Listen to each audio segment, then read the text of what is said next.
Ndi nthawi ya nkhani zathu madzulo ano ndipo okupatsirani nkhanizi ndine Eric Mkwaira.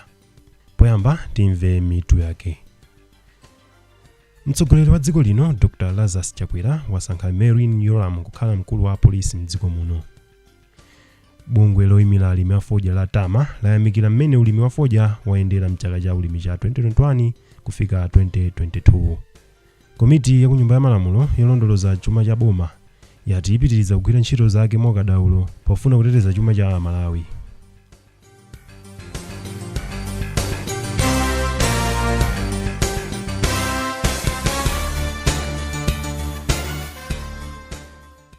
Tsopano tikupatsirani nkhanizi Mwatsatanetsatane. Mtsogoleri wa dziko lino Dr. Lazarus Chakwera wasankha Marine Yoram kukhala mkulu wa polisi mdziko muno. Malingana ndi kalata yomwe wasayinira ndi mlembi wamkulu mu ofesi ya mtsogoleri wa dziko lino komanso nduna zake akolini zamba, yati kusankhidwa kwa Yoram kudikira nyumba ya malamulo kuti wavomereze pa udindowu. Yoram alowa m'malo mwa George Kainja omwe anayotsedwa pa udindowu ndi mtsogoleri wa dziko lino kamba kokhudzidwa ndi nkhani zakatangale. Pamene malonda a fodya akupita kumapeto chaka chino, bungwe loyimira alimi a fodya la Tama layamikira mmene ulimi wa fodya wayendera mchaka cha ulimi cha 2021 kufika 2022.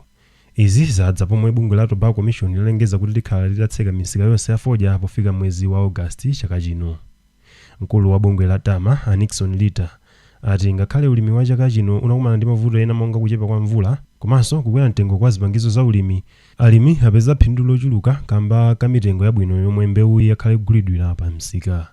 Alita ati pakanali pano alimi ochuluka aonetsa chidwi chawo chotenga nawo mbali mu ulimi wa fodya chaka chino. Iwo akulankhula ndi mtolankhani wathu Lester Mhone. Panopa malonda a fodya akuyenda bwino kwambiri, alimi osangalala ndi mitengo komanso fodya obwereredwa chaka chino pa msika wacheperapo. Muna vuto limene tikuliona pakati pano kuti alimi atulutsa fodya ochepa kandi limene anakonzekera. Izi zabwera chifukwa cha mavuto a nyengo. Mwezi wa December pomwe fodya anali oti wangula kumene munda kuchoka kunazale, madera ambiri imene fodya amanimidwa pa mvula inayima kana kunali ng'amba, ndiye fodya ambiri anasiyira kumunda, anaserera kumunda. Ndiyeno mabuto wake ali ambiri atulutsa fodya ochepa kufanizira ndi limene anakonzekerera. Tiyang'ana ndi foto kalipena chaka chino kudza nyengo tingati ilili palibe chimene tingachite chifukwa izi ndizoti ndizachilengedwe. Komano pasomwe mulimi ali nazo kuthekera alimi ngokonzekera kwambiri abwererenso kumunda. Ngakhale kwa ena amene anasikulima fodya pakatipa akuoneka kuti chaka chimenechi ali ndi chidwi ndi kubweranso kufodya. Mwana vuto limene tingalione kutsogoloko ndi lokhudza fetereza, chifukwa fetereza awo wakwera. Chakati anakwera kwa panonso wakweranso kachiwiri wakwerakwerabe. Ndiyeno mwina ena ndi ena ndithu apezeka kuti akulephera kulima ngakhale ali ndi chidwi koma chifukwa cha fetereza. Ena mwina akhoza kungochepetsa kuchuluka kwa fodya kapena kuchuluka kwa kukula kwa munda kumene angayike kufodya chifukwa cha mantha ndi nkhani ya fetereza. Koma tikhudya kuti awo apati ngongole ali makontrakt makampani athandiza ndithu kuti apeza zipangizo zomwenerera. Kumeneko kunali kulankhula kwa Alinafe, mkulu wa bungwe la Tama. Dziko la Malawi limadalira mbewu ya fodya ngati njira yodalirika yopezera ndalama zakunja kwa dziko lino. Kupitirira ndi nkhani zathu, komiti ya kunyumba ya malamulo yolondoloza chuma cha boma yati ipitiriza kugwira ntchito zake mwakadaulo pofuna kuteteza chuma cha Malawi. Gladys Ganda anena izi atangosankhidwa kukhala pa mpando wa komiti kachitatu pa udindowu. Malingana ndi Ganda, mzaka ziwiri zomwe akhala pa udindowu akwaniritsa zinthu zosiyanasiyana kuphatikizapo kukambirana ndi unduna wa zachuma pa dongosolo lokweza ndalama za thumba la chitukuko cha madera aphungu CDF kuchoka pa 40 miliyoni kwacha kufika pa 100 miliyoni kwacha. Aganda omwenso ndi phungu wa nsanje lalanje alonjeza kuti komiti yawo igwira ntchito yake mwakadaulo polondoloza ngongole zonse zomwe boma linatenga kudzera ku nyumba ya malamulo. Apa iwo ati achilimika kuchita kafukufuku kuti adziwe ngati ngongolezo zinapindulira mzika za dziko lino.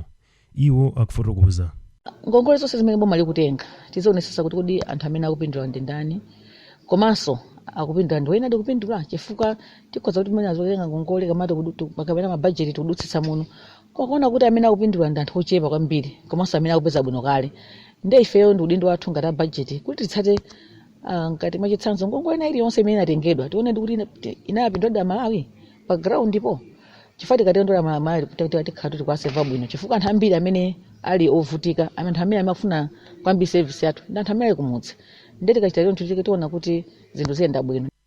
Gladys Ganda wampando wa komiti ya ku nyumba ya malamulo imene imalondoloza chuma cha boma.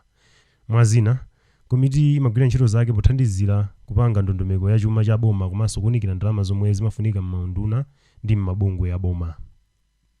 Ogwira ntchito ku kampani ya People's Trading apereka kalata ya madandaulo kwa bwanamkubwa wa boma la Lilongwe yopempha nduna ya za ntchito kuti ilolerepo pa nkhani yomwe akuti mabwana a kampani awo akulephera kukapatsa ndalama zawo.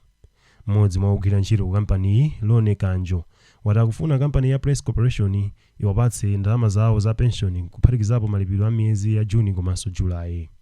Akanjo ati akuluakulu a kampani akhalako adula ndalama zawo ngakhale kuti sakuonetsa chidwi chopatsa ndalamazi. Posachedwapa kampani ya Press Corporation inalengeza kuti yagulitsa kampani ya People's Trading ku kampani ya Tafika Holdings Limited. Mtolankhani wathu Lester Muhone analankhulana ndi Alone Kanjo. Chifukwa chikulu nchonena kuti kampani yathu inagulitsidwa. Kampani yathu inali under Press Corporation. Ndeno ataona kuti sizikuyendera komanso sakwanitsa anapanga chisankho chogulitsa iwo okha mwanseri. Atagulitsa anagulitsa kwa Tafika Holdings Limited. Tafikayo ili based ku South Africa komano kuliro ku Malawi kuno amangobwera. Nde atagulitsa ife sitinaziwe chicho soti kampani agulitsa tinangoona atafika mmashopu amba kunena afuna opanga stock taking. Anapanga stock. Nde tirafusa kuti ifeyo notipanga bwanji. Malinga kuti ikagulitsidwa kampani maana kuti mutipase ndalama zathu. Kwa amene afuna kupitiriza kugwira ntchito ndi Tafika mwa apitiriza kwa amene sakufuna satipatsa.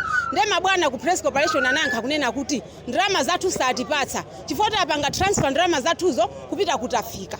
Nde ifeyo nkhawa yathu inalipo ifati kudziwa zonena kuti ndalama zathu za pension zoyambira 2019 kufikira 2022 panopo samasunga pa pesilipi pamonesa kuti ndalama adula amaonesa tu deduction yachitika komano ku pension fund sizimakafika kumene zimenoti zikafike tu ndalama zathu za sako ena tinajoina sako kuti mina zikativuta tizitenga ngongole umati ukapita ku sako kuti ufuna ukabwereke ndalama amakuza zonoti contribution yako ni ndalama imene walemba sikugwirizana ifa sako imakuloleza kutenga contribution yako times 2 nde iwe upita kumene kujonota ine contribution yanga ndi 300,000 ndikho zotenga 600,000 asako amakubweza kuti ayi iwe kunoko contribution yako ndi 100,000 ukafusa kuti chifukwa chani pamene ine ndalama zimadulira amene kuti kampani yanu simabweretsa kunoko ndalama ndeno ife tinali ndi nkhawa kunena kuti akanena kuti ndalama zathu akusamutsa kupita ku Tafika akusamutsa ndalama zake zoyambira pati kulekeza pati nanga zaka zina zimene samatisungira amatidyerazo tikazipezera kutiko nde ife tinakhala pasi nkuganiza kuti ayi tikuyenera kuti tilembe mapetition yathu kuti akafike kwa minister atifufuzire za ndalama komanso kagulitsidwe kwa kampani. Bungwe la Follow the Money Malawi lati boma likuyenera kukhala lodzipereka pokwanitsa mfundo za mgwirizano wa Abuja Declaration pofuna kukwanitsa ufulu okhala ndi umoyo wa thanzi mdziko muno. Oyang'anira bungweli kuno ku Malawi Shalom Nkhwazi wayankhula izi lachinayi ku Lilongwe pamwambo okhazikitsa gawo lachiwiri la project ya COVID-19 Transparency and Accountability in Africa. Bungweli latulutsa ripoti la kafukufuku amene lapanga okhudza kupereka thandizo la zaumoyo opanda chinyengo komanso zomwe zikupangitsa anthu kuti adzisowe chidwi chobayitsa katemera kwa matenda a COVID-19. Ankhwazi anenaponso kuti ndalama zokwana $600 million ndi zimene zinayikidwa kuti zigwire ntchito yolimbana ndi mliri wa corona kuno ku Malawi kuchokera pomwe matenda awa anabuka mdziko muno. Apa iwo apempha bungwe la ACB kuti likhazikitse kafukufuku okhudza mmene boma linagwiritsira ntchito ndalamayi. Mwazina iwo apempha bungwe la Malawi Human Rights Commission kuti lichite kafukufuku ngati anthu aulumali akupeza thandizo la chipatala mosavuta. Ankhwazi analankhula ndi mtolankhani wathu Lester Muhone. Boma la Malawi linasaina nawo mgwirizano wa Abuja Declaration onena zoti 15% ya total budget ngati budget yonse yaziko 15% izipita ku health budget kuti unoti umoyo wa anthu kuyenda bwanji koma zimene zizi wani sitikuzoti zimachitika ngati so palibepo ngati kuti transparency bwino kubweretsa zinthu poyera kuti zimene zizi kuchitika so kwambiri tikufuna zoti anthu kuyambira anthu amudzi komanso pa chipatala at hospital level tos azitha kuziwa kuwapatsa anthu bwino kuti aone kuti zimene zikuchitika komanso kuonetsetsa kuti udindo wa anthu akutha kuona kuti zinthu zikuyenda bwanji kaya ndi mankhwala kaya ndi ndalama ngati tapasidwa ndalama ngati dziko komanso ngati chipatala kuti pazikhala anthu pazikhala kuyera kuonetsa poyera kuti zinthu zimene talandira ndizi komanso pa zinthuzi tikuzigwiritsa ntchito bwanji. Project ya COVID-19 Transparency and Accountability in Africa ikugwiridwa m'mayiko 10 a mu Africa omwe ndikuphatikizapo Malawi, Senegal komanso Zimbabwe. Ndi nkhani imeneyo ndiye kuti tafikanso pamapeto pa nkhani zathu madzulo ano, koma tisanasiyane imvaninso mitu yake. Mtsogoleri wa dziko lino Dr. Lazarus Chakwera wasankha Mmelini Yoram kukhala mkulu wa polisi mdziko muno. Bungwe loyimira alimi a fodya la Tama layamikira mmene ulimi wa fodya wayendera mchaka cha ulimi cha 2021 kufika 2022. Komiti ya kunyumba ya malamulo yolondoloza chuma cha boma yati kupitiriza kugwira ntchito zake mokadaulo pofuna kuteteza chuma cha Malawi. Madzulo ano munali ndine Mkwaira, mukhale ndi usiku wopambana.